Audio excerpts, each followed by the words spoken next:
হঠাৎই খারাপ খবর টলিপাড়ায়। আচমকাই অসুস্থ হয়ে পড়েন বর্ষিয়ান অভিনেতা সুমন্ত মুখার্জি।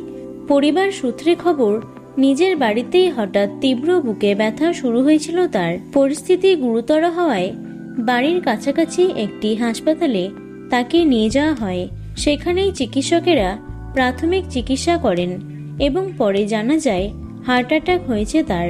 সেই কারণেই তাকে কলকাতার একটি প্রথম সারির বেসরকারি হাসপাতালে স্থানান্তরিত করা হয়েছে। বর্তমানে তিনি বিশেষজ্ঞ চিকিৎসকদের পর্যবেক্ষণে ভর্তি রয়েছেন। অভিনেতার অসুস্থতার খবর ছড়িয়ে পড়তেই চিন্তিত অনুরাগীরা। হাসপাতাল সূত্রে জানা গেছে, চিকিৎসকেরা তার হৃদযন্ত্রের বর্তমান অবস্থা বিস্তারিতভাবে জানার জন্য অ্যাঞ্জিওগ্রাফি করার সিদ্ধান্ত নিয়েছেন। এই পরীক্ষার রিপোর্টের ভিত্তিতেই পরবর্তী চিকিৎসা কিভাবে এগোবে তা ঠিক করা হবে।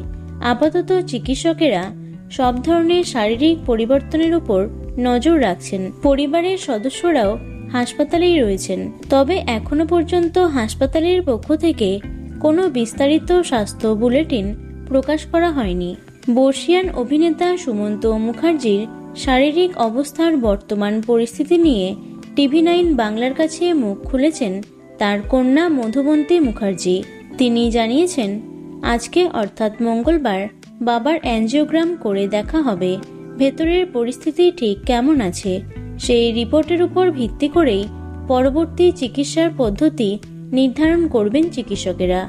তবে এমনিতে বাবা এখন সচেতন আছেন, কথাবার্তাও বলছেন। প্রসঙ্গত, টলিউডের এই দাপুটে অভিনেতা ঋতুপর্ণ ঘোষের একাধিক কালজয়ী ছবিসহ বহু জনপ্রিয় বাংলা সিনেমা এবং ধারাবাহিকে অভিনয় করে দর্শকদের মনে পাকাপাকিভাবে জায়গা করে নিয়েছেন। দীর্ঘ বিরতির পর আগামী আগস্ট মাস থেকে তার একটি নতুন ছবির শুটিংয়ে ফেরার কথা ছিল। আশা করব তিনি দ্রুত সুস্থ হয়ে উঠবেন। তো বন্ধুরা, ভিডিওটি এটুকুই।